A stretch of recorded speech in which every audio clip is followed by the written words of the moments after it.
ரொம்ப வலிக்குதே. அம்மா அம்மா, இப்ப என்னதான் பண்றது? ஒரு வாரமாவே இந்த பிரச்சனை. ஏண்டி மூதேவி வாசல்ல படுத்து கிடக்க? வயிறு ரொம்ப வலிக்குதுமா. அதுக்கு நான் என்ன பண்ணி தொலைகிறது? அதுக்கே லொம்மா லொம்மான்னு முக்கி திரியிற. ஐயோ அம்மா, எனக்கு உயிரே போகுது வலியில, இதுல நீ வேற. ஒழுங்கு மரியாதையா போய் வெந்தயத்தை நாள் அள்ளி வாயில போட்டுட்டு தண்ணியை குடிச்சிட்டு டியூஷனை பாரு. உனக்கு 365 நாளும் நொடியும் பொழுது ஏதாவது ஒரு கேடு வந்து தொலைஞ்சிருமே. அங்க நோகுது இங்க நோகுது, அதை பண்ணுது இதை பண்ணுது, என்னதான் பண்ணாம இருக்குமோ உனக்கெல்லாம் கேடு வந்து வாய்க்குது. அப்படி எழுந்துருடி, சொன்னதை செய். சும்மாவே எவ்வளோ எங்க டியூஷன் ஃபீஸை ஒழுங்கா தரமாட்டா, இதை நீ வேற ஆயிரக்கணக்கில் ஃபீஸை கட்டி காலையில் போனால் சாயங்காலம் வருதுங்க பிள்ளைங்க ஸ்கூலில். அங்கே போய் எந்த கேள்வியும் கேட்க மாட்டாளுங்க. ஸ்கூல் விட்டதும் இங்கே வந்தா நைட்டு 9 மணி வரைக்கும் உட்கார வச்சு சொல்லித்தர நீ இங்கே தான் வந்து 1000 கேள்வி கேட்பாளுங்க மார்க்கு குறைஞ்சா. அவளுக்கு தர 100 ரூபாய்க்கு 9 மணிக்கு ஒரு காமன் நேரம் முன்னாடி வீட்டுக்கு அனுப்பிடக்கூடாது? திருப்பி எல்லாம் இங்கேயே அனுப்பி வச்சிருவாளுங்க. நம்ம தரித்திரம் தீராமல் இருக்க போகும் தானே, அந்த காசையும் நம்பியாவது நம்ம பொழப்பு நடத்த வேண்டியதாக இருக்கு. எந்திரிச்சு தொலைடி, இவ்வளோ நேரம் பேசிகிட்டு இருக்க, எந்திரிப்பு நான் படுத்து கிடக்க.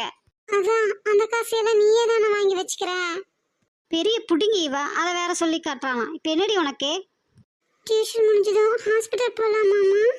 டியூஷன் முடிகிற வரைக்கும் பொறுத்துப்பியா? அதே மாதிரி எல்லா நேரம் பொறுத்துக்கோ. எந்திரி. எல்லாம் என் தொலை எழுத்து. எந்திரிச்சு தொலைகிறேன் போ. சொல்லாதடி ஏர்மை, செய். என்ன நீ இது? இல்ல வேண்டாம். டியூஷன் ஃபீஸ் எல்லாம் உங்களுக்கு தெரியாம உங்க அம்மா தான வாங்கி வச்சிட்டாங்க. எங்க அம்மா இன்னி ஃபீஸ் கொடுக்கல. நான் எங்க அம்மாட்ட சொல்லி காசு வாங்கி தரேன், வாங்க. வேண்டாம், அதுக்கப்புறம் உங்க அம்மா கூட ஏன் அம்மா சண்டைக்கு போவா. நான் வரேன், 10 நிமிஷம் போறேன். ஏய் குட்டி செவரே, காலங்காத்தால என்ன எந்திரிச்சு உட்காந்துட்டு இருக்கேன்? எனக்கு தான் கால் உடஞ்சு கட்டுப்பட்டிருக்கேம்மா. அதுக்கு பீடை பிடிச்சாப்புல எந்திரிச்சோன்னா உட்காந்துக்குவியா? அப்புறம் என்னதாம்மா பண்ணணும்? அவளுக்கு இங்க வலி உயிர் போகுது. அப்படின்னாலும் போய் சேர வேண்டியதானே என் உயிரை வாங்கிட்டு இருக்கிறதுக்கு. ஏமா இப்போ உனக்கு என்னதான் பிரச்சனை? சனியை முடிச்ச ஜென்மம் காலங்காத்தாலேயே ஓங்கார அடிகளை ஆரம்பிச்சிருச்சு. போய் வீட்டு வேலையை பாடுறி, உங்க அப்பா நான் வந்து பாப்பான். அம்மா அதான் அக்காங்க, நீ அம்மாச்சி எல்லாரும் இருக்கீங்களே. உங்க அம்மத்தான் அவ வீட்டுக்கு தான் வேலை பாப்பா. உங்க அக்காங்க எதுக்கடி வேலை பார்க்கணும்? நீ தானே பார்க்கணும். எந்திரிச்சு போ. உனக்கு புரியுதா இல்லையா? என்னால நிக்க கூட முடியாது. நீ பேசிக்கிட்டே இருந்தா சரி வர மாட்ட. சரி, உலகத்துல எத்தனையோ பேர் குழந்தை இல்லாம கஷ்டப்பட்டுட்டு இருக்கேன். போய் இவ வயித்துல வந்து பிறந்தேன் பாரு. என்னடி அங்க முணங்கிட்டு இருக்க? வார நிறு. சைத்தானே, எந்திரிச்சு வேலை பார்த்து தொலை. எந்திரி எந்திரி மேல. எந்திரிங்கிற நல்லடி. ஒன்று பிறந்தா ரேகா மாதிரி பெற்றவங்க, ஃப்ரெண்ட்ஸ், அண்ணா தங்கச்சி அக்கான்னு எல்லாருமே நம்மளை புரிஞ்சுக்கிறவங்களா, நம்ம மேலே பாசமாக இருக்கிறவங்க, அவங்களுக்கு நடுவில் பிறக்கணும். இல்லை சிவா மாதிரி யாருமே இல்லாத அனாதையாக பிறந்துடணும். இந்த ரெண்டும் கெட்ட நிலைமையான எல்லாரும் இருந்தும் யாரும் இல்லாத அனாதையாக இருக்கிற அப்படி ஒரு பிறப்பு பிறக்கவே கூடாது. அம்மா, நீ ரேகா அப்பா அம்மா அவ மேல வச்சிருக்கிற அளவுக்கு பாசத்தை என் மேல காட்டணும்னு நான் நினைக்கல. எந்த ஒரு குழந்தையும் தன்னோட பேரண்ட்ஸா அடுத்தவங்க பேரண்ட்ஸோட கம்பேர் பண்ணாது. ஆனா அட்லீஸ்ட் என்னை ஒரு மனுஷியாவது மதிச்சு நடத்திருக்கலாம்லம்மா. உன் வயிற்றுல பிறந்தேங்கிற ஒரே காரணத்துக்காக அதுக்கு கூடவா நான் தகுதி இல்லாம போயிட்டேன். இதுக்கு என்ன கழிப்பால் ஊத்திய கொண்டிருக்கலாமே. அணுவணுவா சாகடிக்கிறதுக்கு அது எவ்வளவோ பெட்டர். நான் வீட்டை விட்டு வந்து எவ்வளோ வருஷம் ஆச்சு. ஒரு நாள் ஒரு நிமிஷம் நீங்க எல்லாரும் என்ன தேடிப்பீங்களா? இல்ல நான் வேணும்னு நினைச்சிருப்பீங்களா? இல்லம்மா இல்ல. திரும்பவும் உங்க முன்னாடி எல்லாம் வந்து நிக்க எனக்கு மனதைரியம் இல்ல. தேடி போய் அவமானப்பட்டு அழுகிறத விட யாரையும் தேடாம தனிமையில இருக்கிறது எவ்வளவோ மேல். பதிலுக்கு பதில் செய்வதற்கு அன்பு என்ன உதவியா? அது நிகழ்தல் அதுவாத்தான் நிகழும். மேல பாசமும் அக்கறையும் இல்லாத, உனக்கு நல்ல எண்ணங்களோட நல்ல வார்த்தை சொல்லாத, நல்லது நினைக்காத, யாருக்காகவும் உன்னோட கண்ணீரை வேஸ்ட் பண்ணாத பூமாரி. இங்க தண்ணிக்கு தட்டுப்பாடு இருந்தா கூட வேர்வை துளிகள் விற்பனைக்கு வர்றது இல்லையே. கண்ணீர் துளிகளை யாரும் கடன் கேட்கறதும் இல்லையே. இங்க இந்த உலகத்துல அன்பா இருக்கிறது மட்டும் போதாது, கொஞ்சம் போலியான வார்த்தைகள் கெட்டிக்காரத்தனம், அதிகாரம், கொஞ்சல், கெஞ்சல் இப்படி ஏதாவது ஒன்று கலந்து காட்ட வேண்டியதா இருக்கு. வெறும் அன்பு சலிப்பு தட்டி போயிடுது. இவ்வளோ அன்பு வைக்கிற அளவுக்கு நம்ம கிட்ட என்ன இருக்குன்னு யோசிக்கிற அளவுக்கு வாழ்க்கையில ஒருத்தரையாவது சந்திச்சிடணும் சாகிறதுக்குள்ள. இப்ப இந்த நொடி யமதர்மம் வந்து கூப்பிட்டா கூட போறதுக்கு நான் ரெடியா தான் இருக்கேன். ஆனா நம்மளையெல்லாம் மட்டும் அந்த யமதர்மனுக்கு கண்ணே தெரியாது. இங்க சாகிறத விட வாழறதுதான் ரொம்ப கஷ்டம். செத்தா ஒரு தடவை உயிரை கொடுத்தா போதும், வாழ்ந்தா ஒவ்வொரு நொடியும் உயிரை கொடுக்கணும். அதுவும் எப்படி நம்ம கிட்ட பொய்யான பாசத்தோட பழகுற உறவுகளுக்காக நம்ம வாழ்ந்தே ஆகணுங்கிற நிர்பந்தத்துல. பணத்தை கண்டா நல்லா பேசி சிரிச்சு பாசமா இருக்கிற மாதிரி நடிக்கிறவங்களுக்கு நடுவுல வாழ்றதுக்கு சாகிறதே மேல். இந்த உயிரே இல்லாத பணம் ஒரு காகிதம், அதுதான் இந்த உலகத்தையே ஆட்சி செய்து. கை நிறைய காசு வச்சுக்கிட்டு பணம் நிம்மதியா தராதுன்னு சொல்றவன், லண்டன் கனடாவில் செட்டில் ஆயிட்டு கஞ்சியோ கூலியோ குடிச்சிட்டு ஊர்லயே இருந்திருக்கலாம்னு சொல்றவனையும் எங்க கண்டாலும் செருப்பால் அடிக்கணும். பூமாரி, பூமாரி, ஏய், என்னாச்சு? ஒன்றும் இல்லை. சரி, உன்னோட வாட்ஸ்அப்க்கு ஒரு ஃபோட்டோ அனுப்பியிருக்கோம். அந்த ஃபோட்டோ பார்த்துட்டு உனக்கு என்ன ஞாபகம் வருதுன்னு சொல்லு. இவர் டாக்டர்ல, இவர் பேரு சேகர்னு நினைக்கிறேன். இல்லம்மா, நல்லா பார்த்து சொல்லு. ஆமாங்க, எனக்கு நல்லா தெரியும். உனக்கு எப்படி இவரை தெரியும்? எங்க அப்பா ஒரு வாரமா அடிக்கடி பேக் போன் பெயின் ஆகுதுன்னு சொல்லிட்டே இருந்தாரு. எனக்கு அப்ப அவ்வளவா விவரம் தெரியாது. அப்பதான் நான் யூஜி ஜாயின் பண்ணியிருந்தேன். என்னோட அக்கா பிஜி ஃபர்ஸ்ட் இயர். அதனால அவ தான் பக்கத்தில் இருக்கிற லோக்கல் டாக்டர்கிட்ட கூட்டிட்டு போய் அடிக்கடி இன்ஜெக்ஷன் மட்டும் போட்டுட்டு வந்துட்டு இருந்தாங்க. எங்க அப்பாவோட வெயிட் திடீர்னு ரொம்பவே லாஸ் ஆச்சு. சுத்தமா ஸ்ட்ரென்த்தே இல்லாம இருந்தாரு. நான் வெண்ணி கேட்டேன்னு வச்சுட்டு இருந்தேன். அப்போ அவர் வாமிட் பண்ணும்போது பிளட் வர ஆரம்பிச்சிருச்சு. என்னப்பா இது, வாங்க ஹாஸ்பிட்டல் போகலாம். இல்லடா தங்கம், அப்பாவுக்கு ஒன்றும் இல்லை. சளி பிடிச்சி காய்ச்சல் வந்து இருந்துச்சுல்ல, தொண்டையில் புண்ணா இருந்திருக்கும். அதனால தான் வாமிட் பண்ணும்போது லைட்டாக பிளட் வந்திருக்கு. மற்றபடி ஒன்றும் இல்லை. இல்லப்பா, இதனால என்னன்னு பார்த்துக்கலாம், டெஸ்ட் பண்ணி வாங்கப்பா. ஒன்றும் இல்லடா தங்கம். பாத்தியா, ஒரு வாரமா நீ என் கூட பேசாம இருந்த. நான் வாமிட் பண்ணாங்கட்டி தானே என் கூட பேசிட்ட. சாரிப்பா, இனிமே நான் உங்க கூட பேசாம இருக்க மாட்டேன். ஆனா தயவு செஞ்சு என் கூட ஹாஸ்பிட்டலுக்கு வாங்க. சரிடா, காலையில் வரைக்கும் பார்ப்போம். இப்படியே இருந்தா நான் உன் கூட வரேன். தேங்க்யூப்பா. நீங்கள் காலையில் வந்து அட்மிட் ஆனதும் சில டெஸ்ட் எல்லாம் எடுத்திருப்பாங்க. அதுபடி உங்கள் அப்பாவுக்கு பிளட் கேன்சர்னு ரிசல்ட் வந்திருக்கு. உங்கள் அப்பாவுக்கு பிளட் போடணும். அதுக்கு அரேஞ்ச் பண்ணிடுங்க. பண்ணிட்டு வந்து எனக்கு இன்ஃபார்ம் பண்ணுங்கள். உங்கள் அப்பாவுக்கு சில ட்ரக்ஸ் ட்ரிப்ஸ் மூலமாக இறங்கும். அதை ரொம்ப ஸ்லோவாக தான் வச்சுருக்கணும். அதை கவனிச்சுக்கோங்க. மெடிசன்ஸை கரெக்டாக ஃபாலோ பண்ணிக்கோங்க. ஐயோ சாரிங்க. பரவாயில்லைங்க. நல்லா தெரியுமா, அவர் டாக்டர் தானா? தெரியுங்க. நாங்கள் எங்கள் அப்பாவுக்கு 6 மாதம் ட்ரீட்மெண்ட் பார்த்தோம். குறைஞ்சது ஒரு 2 மாதமாவது நான் இவரை தொடர்ந்து பார்த்துருப்பேங்க. கேட்குறேன்னு தப்பாக நினச்சிக்காதீங்க. பரவாயில்ல, சொல்லுங்க. இல்லை, ரேகாக்கு இவரை தெரியுமா? தெரியுங்க. காலேஜ் வராமல் அப்பா பார்த்துக்கிறதுக்காக நான் ஹாஸ்பிட்டல்லையே தான் இருந்தேன். அப்போது ரேகா, சோனி, ரேவதி எல்லாருமே தான் வந்தாங்க அப்பாவை பார்க்க. பூவே, அது எங்களுக்கும் ஞாபகம் இருக்கு. இல்லை, ரேகாவும் இவரும் அப்பப்போ இவங்க 2 பேரும் பேசி நானும் பார்த்துருக்கேன். ஆனால் என்ன விஷயம்னு எனக்கும் தெரியாது. ரேகா மட்டும் இல்லை, அவ கூட ஒரு சிஸ்டர் இருப்பாங்க. அவங்க தான். அவங்க யாருன்னு உனக்கு தெரியுமா? அவங்க யாருன்னெல்லாம் தெரியாது. முகம் கொஞ்சம் லைட்டாக ஞாபகம் இருக்கு. ஆனால் அவ்வளோ பரிச்சயமான முகமாக தோணலை. மேபி ரேகாவோட ரிலேட்டிவாக கூட இருக்கலாம். சரிங்க, உங்களுக்கு இவரை தெரியும்னா ரேகா பர்த்டே அன்னைக்கு மார்னிங் கோயிலில் பார்த்தோமே, அப்பயே நீங்கள் அவர் கூட பேசல? என்னது, இவர் வந்திருந்தாரா? ஆமாம் பூவே, நாங்கள் எல்லாருமே பார்த்தோம். நீ தான் ரேகா கூட எல்லாத்துக்கும் பிரசாதம் கொடுக்க போயிட்டியா, அதனால நீ தான் அவரை பார்க்கல. நிஜமா அது இவரே தானா? ஏங்க அப்படி கேட்குறீங்க? ஏன்னா இவர் இறந்துட்டாரு. இறந்துட்டாரா? நாங்கள் பார்த்தோன்னு சொல்கிறோம். நீங்கள் இல்ல, நீங்க வேற யாராவது பார்த்திருப்பீங்க. இல்லைங்க, நாங்கள் நேர்லையே பார்த்தோம். இப்போ ஐசியூவில் இருக்காரு. ரேகா போய் பார்த்துட்டு வந்தாலே, அவர் தான் இவர். என்னங்க குழப்பறீங்க? ரேகா போய் பார்த்துட்டு வந்தது சிவாவை.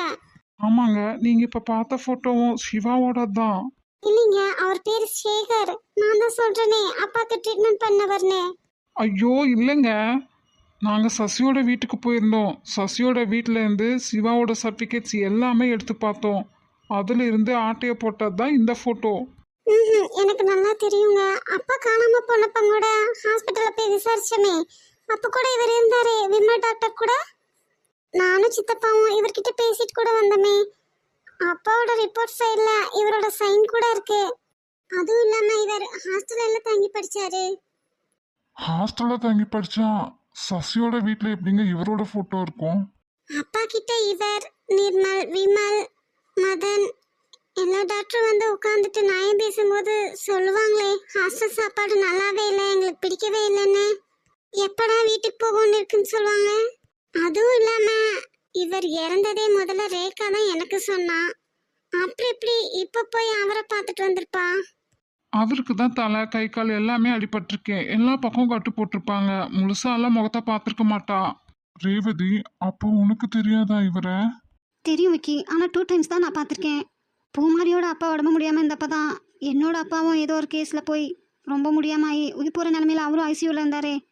ஓ, அது அப்பதானா? அப்போ நானும் வர முடியாத சுச்சுவேஷன்ல இருந்தேன்டா. சாரி. ம், ஆனால் ரமேஷ் கூடவே இருந்தான். அவன் தானே எப்பவும் கூட தான் இருப்பான். ஓய், என்னால தான் வர முடியல, நீயாவது கூட இருந்து பார்த்துக்கோ அப்படின்னு சொல்லிட்டு இப்போ நீயே என்ன என்ன சொல்லிட்டாங்க இப்போ? ஏமா பொண்ணே, எனக்காக சப்போர்ட் பண்ணி கொஞ்சம் பேசலாம்ல? பேச வேண்டியவங்களே அமைதியாக இருக்காங்க, இதில் நான் எப்படி பேச? ஐயோ, நீங்களாம் ரொம்ப வருஷம் ஃப்ரெண்ட்ஸு. நான் இப்போ வந்தவன்.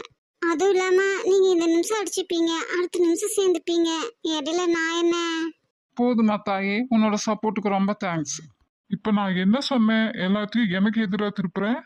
அதான் நீ என்ன சொல்ல வந்தியோ அதை முழுசா சொல்லு. வீட்டுக்கு மூத்த பிள்ளையா இருந்து நல்லா பொறுப்பா பார்த்துக்கிட்டேன்னு சொல்ல வந்தேன்.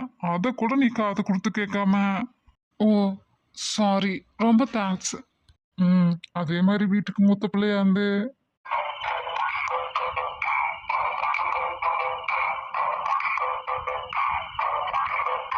நான் உன் ஃப்ரெண்டாவே இருந்துக்கிறேன். கிடைக்கிற கேப்ல கெடா வெட்டிடணும். என்ன ரேவதி? சொன்னாலும் சொல்லாட்டியும் ரமேஷும் ரேகாவும் தான் எனக்கு எல்லாம் பண்ண போகிறாங்க. வேணா பார்த்துட்டே இருங்க. ஏற்கனவே எங்கள் வீட்டில் பெருச்சாலி இருக்கிறது பத்தல, இதில் அடுத்து நீ வேறையா பண்ணுறப்ப பார்ப்போம். சோனி ரேவதி மட்டும் இல்லை, இப்போ நீங்களும் ஆணித்தரமாக இவர் டாக்டர்னு சொல்லிட்டீங்க. ஆனால் அவரோட ரூமில் இன்ஜினியரிங் சம்மந்தமாக தான் எல்லா திங்ஸும் இருந்துச்சு, ஒன்று கூட டாக்டர் சம்மந்தமாக இல்லை. இறந்தவர் எப்படிங்க உயிரோட வர முடியும்? அதையும் என்னால் நம்ப முடியல. என்ன விக்கி, எல்சியும் ஜெஸியும் ட்வின்ஸு.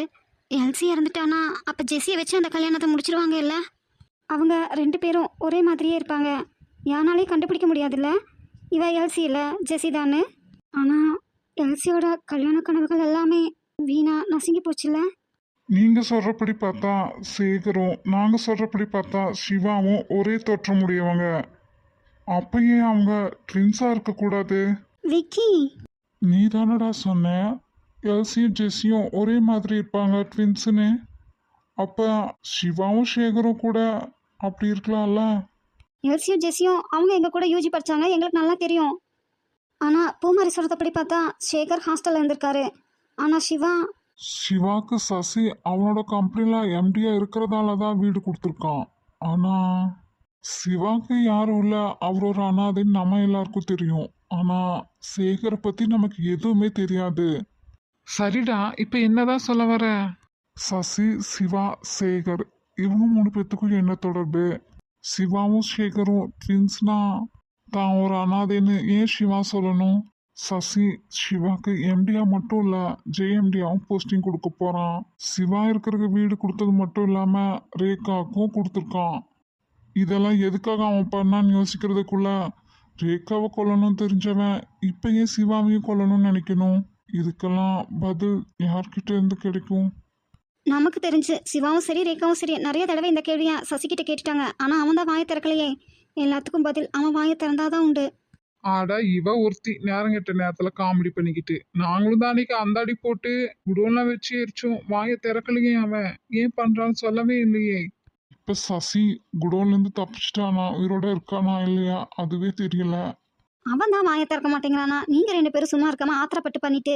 பின்ன என்ன, மடியில போட்டு தாளாட்டு பாடி கொஞ்சம் சொல்றியா? ஆமாம், அவனே இல்லை என்ன?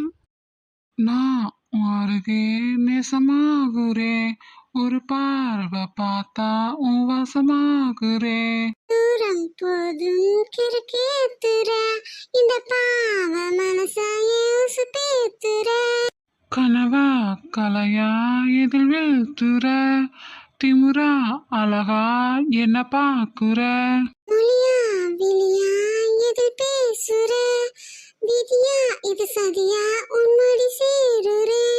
ஹலோ, என்ன சந்தடி கேப்ல சிந்து பாடிடுவீங்களே? அதான் இங்க சில பேத்துக்கு எரியுது போல. வேணா பெட்ரோல் வாங்கிட்டு வந்து 4 லிட்டர் ஊத்தவா? நல்லா எரியட்டும். அடியே, உங்க அப்பா பண்ண வேண்டிய டிடெக்டிவ் வேலையெல்லாம் இவங்க 2 பேர் பண்ணிட்டு இருக்காங்க. நீ என்னடானா? இவங்க இதெல்லாம் கண்டுபிடிக்கிறதுக்கு முன்னாடியே என் அப்பா கண்டுபிடிச்சிருப்பாரு. டிபார்ட்மெண்ட்ல இனி எத்தனை கருப்பாடுகள் இருக்கோ அதை முதல்ல கண்டுபிடிச்சு யாரா போய் கேளு. சத்யன், என் மான மரியாதையெல்லாம் காத்துல பறக்குது உன்னால. இதோ வரேன். போமா போ, போய் உங்க அப்பாவை பாரு. பாவம், ரேகா அப்பா கூட தொண்டவத்தை கத்திட்டு கிடந்தாரு. அதெல்லாம் எனக்கு தெரியும், யாரும் சொல்ல வேண்டிய அவசியம் இல்ல. சாரிடா விக்கி. ரேவதி, என்ன நான் போய் சமாதானம் பண்ணணுமா? தெரிஞ்சா சார் தான் போறேன். இருக்க வேலையில இது ஒரு வேலை நமக்கு. ஓய், எதுக்கு உனக்கு இந்த வேண்டாத வேலை? அவங்க அப்பாவுக்கு அவங்க டிபார்ட்மெண்ட்ல 1008 குடைச்சல் இருக்கும். அதையெல்லாம் வந்து சொல்லிட்டு இருப்பாரா? அதுக்கு போய் நீ இவ்வளவு உசுப்பேத்தி விட்டுட்டு. ஓ, உங்க ஃப்ரெண்ட்ஸ் சொன்னா உங்களுக்கு அவ்வளோ கோவம் வருது? இல்லம்மா தாயே, கோவமே வராது. இனிமே நான் உப்பே போட்டு சாப்பிடலாம், போதுமா? எப்படி வாயை மூட வைக்கலாம், எஸ்கேப் ஆகலான்னா யோசி, சரியா? காலம் முழுக்க அதைத்தானே பண்ண வேண்டியதா இருக்கு. அதுக்கு இப்ப இருந்தே ட்ரைனிங் எடுத்துக்க வேண்டியதுதான். என்ன? ஒன்றும் இல்லை. ரொம்ப தேங்க்ஸுங்க, நாங்கள் கேட்ட அத்தனை கேள்விகளுக்கும் பொறுமையாக பதில் சொன்னதுக்கு. அதே சமயம் சாரிங்க, உங்களுக்கும் சரி ரேகாக்கும் சரி. நாங்கள் எப்படி ஆறுதல் சொல்கிறதுனே எங்களுக்கு தெரியலை. பரவாயில்லைங்க. இங்க பாருங்க, இன்னைக்கு ரேகாக்காக இவ்வளோ யூஸ் பண்ணிக்கிட்டோம். நாளைக்கு இவளுக்கு ஏதோ ஒன்றுனா கண்டிப்பாக ரேகாக்கு இப்போ எப்படி எல்லாரும் நிற்கிறோமோ அதே மாதிரி இவளுக்காகவும் நிற்போம், போதுமா? தேங்க்யூ சொல்லாதீங்க, செய்யுங்க. ம். வாழ்க்கை தீர தீர வா என்னென்ன கூட சாகும் தூரம் போக துணையா நீயும் தேவை. அப்பா, நீங்க மட்டும் எங்களை விட்டுட்டு போகாம இருந்தா எவ்வளோ நல்லா இருந்திருக்கும். எப்படிப்பா எங்களை விட்டு போறதுக்கு உங்களுக்கு மனசு வந்துச்சு? எல்லாம் என் தலையெழுத்து. எனக்கு பிடிச்சவங்க யாருமே என் கூட இருக்க மாட்டாங்க. அழகானது சுகமானது இல்லத்தில் இன்பங்கள் இருக்கின்றது. யாரோ இவன் இங்கே வந்தார். பிரிந்தவர்களுக்கு நன்றி, உங்களால் தனிமையை பழகிக்கொண்டேன். வெறுத்தவர்களுக்கு நன்றி, உங்களால் நேசிப்பை குறித்துக் கொண்டேன். ஏமாற்றியவர்களுக்கு நன்றி, உங்களால் எதிர்பார்ப்பை விட்டுவிட்டேன். பழித்தவர்களுக்கு நன்றி, உங்களால் என் பலவீனத்தை உணர்ந்து கொண்டேன். இன்னும் என்னோடு இருக்கும் அத்தனை உறவுகளுக்கும் நன்றி. நீங்களும் என் வாழ்வில் ஏதோ ஒரு பாடத்தை சொல்லிக் கொடுக்கத்தான் போகிறீர்கள். சிவா, நீ என் கூட பேச வேண்டாம், என்னோட விரல் பிடிக்க வேண்டாம், என்னோட தலையை கோத வேண்டாம், முத்தமிட வேண்டாம், ஆற தழுவவும் வேண்டாம். வந்து என்னோட அருகாமையில சில நிமிடங்கள் இரு. அந்த நிமிடங்களை கொஞ்சம் நான் ரசிச்சுக்கிறேன். எனக்காக நீயும் உனக்காக நானும், நமக்காக இந்த காதலும் போதாதா நம்ம வாழ்க்கையை மகிழ்ச்சியா வாழ? எவனோ ஒருவன் வாசிக்கிறான், இருட்டிலிருந்து நான் யாசிக்கிறேன். தவம் போல் இருந்து யோசிக்கிறேன், அதை தவணை முறையில் நேசிக்கிறேன். கேட்டு கேட்டு நான் கிறங்குகிறேன், கேட்பதை அவனோ அறியவில்லை. காட்டு மூங்கிலின் காதுக்குள்ளே அவன் கூதும் ரகசியம் புரியவில்லை. புல்லாங்குழலே பூங்குழலே, நீயும் நானும் ஒரு ஜாதி. என் உள்ளே உறங்கும் ஏக்கத்திலே உனக்கும் எனக்கும் சரி பாதி. சந்தியா அக்கா? நீ இந்த ஸ்கூல்லையா வேலை பார்க்குற? ஆமாக்கா, இப்பதான் ஜாயின் பண்ணிருக்கேன். ஏன் வீட்டிலேருந்தே வேலை பார்க்கலாம்ல? ஏன்க்கா, நான் படிச்சது டீச்சருக்கு தானே, அப்ப ஸ்கூலுக்கு தானே வேலைக்கு வந்தாகணும். சொல்கிறேன்னு தப்பாக நினச்சிக்காத. குழந்தை இல்லாதவ ஓ கண்ணுப்பட்டு தானே. பெத்தசாமி அண்ணாவோட கை குழந்தை இறந்து போச்சு. அப்படிப்பட்ட அதிர்ஷ்டங்கட்ட நீ எல்லாம் இத்தனை குழந்தைங்க படிக்கிற இடத்துக்கு வந்தா இங்கே இருக்கிற குழந்தைங்களுக்கெல்லாம் ஏதாவது ஆகிடாது? அழுகாத சந்தியா, உன்னால தான் பெற்றுக்க முடியலன்னா உன்னோட துரதிர்ஷ்டம் அடுத்தவங்களையாவது பாதிக்காமல் இருக்கட்டும். அதை சொல்ல நீங்க யாரு? நீயா நீ நீ எப்படி இங்க? முதல்ல நான் கேட்ட கேள்விக்கு பதில் சொல்லுங்க. சந்தியா இங்க வேலை பார்க்கணும், வேலை பார்க்க கூடாதுன்னு முடிவு பண்றதுக்கு நீங்க யாரு? சந்தியாவை பத்தி பேசணும்னா ரெண்டே பேர் தான் பேசணும். ஒன்று அவளை பெத்த அவளோட அப்பா, ரெண்டாவது அவளை தொட்டு தாலி கட்டின அவளோட புருஷன்னா. நீங்கெல்லாம் யாரு அவளை பத்தி பேச? உங்களுக்கு என்ன தெரியும் அவளை பத்தி? வந்தமா வந்த வேலை என்னமோ பார்த்தோமா பொத்திக்கிட்டு போயிட்டே இருக்கணும். தேவையில்லாத வேலையெல்லாம் பார்த்துட்டு இருந்தீங்க, நடக்கிறதே வேற. உங்க மரியாதையை கெட்டு சொல்லிட்டேன், ஜாக்கிரதை. சந்தோஷ், நீயா நீயா இப்படி எல்லாம் பேசுற? ஏன் கண்ணு தெரியலையா? போய் ஐ செக்அப் பண்ணி முதல்ல கண்ணாடி போடுங்க. அவன் முதுகுல இருக்கான் 1008 அழுக்கு, இதில் அடுத்தவங்க முதுக பார்க்க வந்துட்டாங்க. நீ நீ உங்க அம்மா முந்தானியை பிடிச்சிட்டு உங்க அம்மா பின்னாடியே இல்லை திரிவேன். உன்னை இவ இந்த அளவுக்கு மாத்திட்டாளா? ஆமாம், அப்படியெல்லாம் ஆண்கள் இருக்க போகவும் தான் எல்லா அம்மாவும் அவங்களோட வாழ்க்கையில சடுகுடு ஆடிடுறீங்க. டேய், நீ இப்படி எல்லாமா பேசுவ? அதுவும் அவ உனக்கு ஒரு புல்லு கூட பெத்து தர வைக்கலாதவ, அவளுக்கு போய் சப்போர்ட் பண்ணி இவ்வளோ பேசுற? போதுமா? இன்னும் வேணுமா? குழந்தை பெற்றுக்கிறதும் பெற்றுக்காம இருக்கிறதும் எங்கள் தனிப்பட்ட விஷயம். அது எங்கள் இஷ்டம். அதில் உங்களுக்கு என்ன பிரச்சனை? உங்கள் குழந்தைய எங்களுக்கு தர சொல்லியோ, ட்ரீட்மெண்ட் பார்க்க காசு இல்லை காசு கொடுங்கன்னும், அவள் கன்சீவ் ஆகிறதுக்காக உங்களை விழுந்து விழுந்து கவனிக்க சொல்லியோ, இப்படி ஏதாவது நாங்கள் வந்து உங்ககிட்ட கேட்டோமா? இல்லை ட்ரீட்மெண்ட்டு, ஸ்கேனு, மெடிசன்ஸுன்னு அவள் மனசாலையும் உடம்பாலையும் அனுபவிக்கிற வேதனை வலியெல்லாம் உங்களை வாங்கிக்க சொன்னோமா? அதுவும் இல்லைல்ல. பல்வலியும் தலைவலியும் தனக்கு வந்தாதான் தெரியுங்கிற மாதிரி அவங்கவுங்க கஷ்டம் அவங்கவுங்களுக்கு தான் தெரியும். உங்கள் வேலை என்னமோ அதை மட்டும் பார்த்துட்ருங்க. எந்திரிச்சம்மா, தின்னம்மா, தூங்கினம்மா, வீட்டாளுகளுக்கு என்னென்ன வேணுமோ அதை பார்த்து செஞ்சம்மா, அப்படி உங்கள் வீட்டு வேலை என்னமோ அதை மட்டும் பார்த்துட்டு இருங்க. அடுத்தவங்க வீட்டில் என்ன நடக்குதுன்னு ஆராய வேண்டாம். இனி இந்த மாதிரி ஏதாவது நடந்துச்சு, இன்னைக்கு கன்னத்துல தான் 4 விழுந்துச்சு, அடுத்து நான் என்ன செய்வேன்னு எனக்கு தெரியாது. அப்புறம் பெத்தசாமி என்ன குழந்தை வீடு வீடா நியாயம் பேச போறதுக்காக யாரும் இல்லாத வீட்டுக்குள்ள குழந்தைய பூட்டி போட்டு போயிட்டா அது அழுது அழுது உயிரை விட்டுருச்சு. அதுக்கு யார் என்ன பண்ண முடியும்? பெத்தவங்களுக்கே அக்கறை இல்லை, அப்படிப்பட்டவங்களுக்கு தான் கடவுள் கொடுப்பாரு. வேணும்னு நினைக்கிறவங்களுக்கு கடவுள் கொடுக்கறது இல்லை. யாரோ வீட்டில் என்னவோ வீதி கருகுது அப்படிங்கறதுக்காக எல்லாத்துக்கும் நாங்கள் தான் காரணமா என்ன? இனி இதுதான் லாஸ்ட் அண்ட் ஃபர்ஸ்ட். போனா போது, ஏத்த வீட்டு அக்கா ரொம்ப நாளா பழக்கம் அப்படிங்கறதுக்காக இதோட நிறுத்திக்கிறேன். இனிமே இப்படியெல்லாம் நடந்துக்காதீங்க, நடந்துக்கணும்னு யோசிக்க கூட செய்யாதீங்க. இன்னைக்கு எனக்கும் சந்தியாவுக்கும் இந்த நிலைமைனா ஒரு நாள் இல்லை ஒரு நாள் இதே நிலைமை உங்கள் வீட்டில் இருக்கிற யாருக்காவது வரும். அப்போ தெரியும் எங்கள் வலியும் வேதனையும் கஷ்டமும். அப்போ புரிஞ்சுப்பீங்கன்னு நினைக்கிறேன் நல்லாவே. இங்கே பார் சந்தியா, எந்த கலிசடை என்ன பேசினா என்ன அதையெல்லாம் நீ காதுலயே வாங்கிக்காத, உன் மைண்ட்லேயும் ஏற்றிக்காத. சந்தியாவா, நீ இந்த உலகத்தில் பிறந்ததுக்கு உனக்குன்னு ஒரு லைஃப் இருக்கு, அந்த வாழ்க்கைய நீ வாழு. உனக்கு என்ன தோணுதோ அதையெல்லாம் பண்ணு. ஆனா அதை அடுத்தவங்கள ஒருபோதும் பாதிக்க கூடாது. நீ நல்லா படிச்ச பொண்ணு மட்டும் இல்ல, புத்திசாலியும் திறமசாலியும் கூட. எதுக்கும் உடஞ்சு போய் மூளையில உட்காந்துராத. எப்பவும் நீ சொல்வியே மனோகரோட பொண்ணு, சந்தோஷோட மனைவி அப்படிங்கிறதையும் தாண்டி எனக்கு ஒரு ஐடென்டிட்டி வேணும்னே. அதை நோக்கி நீ போ. உன்னோட கோல் என்னவோ அதை நோக்கி நீ ஓடு. மற்றபடி இடையில இடைஞ்சலா வர எதை பத்தியும் நீ கண்டுக்காத. சந்தோஷ், நீ இப்படியெல்லாம் பேசினா மட்டும் அப்படியே மதி மயங்கி உன் பின்னாடியே எல்லாத்தையும் மறந்து வந்துடுவேன்னு நினைச்சிட்டியா? என்ன பண்ணுவீங்க நீயும் உன் குடும்பத்தாளர்களும் சேர்ந்து? செத்து மண்ணோட மண்ணா பதிஞ்சாலும் மறக்கக்கூடிய விஷயங்களா அது? மறக்க மாட்டேன் சந்தோஷ், மறக்கவே மாட்டேன். கண்களை வருடும் தேனிசையில்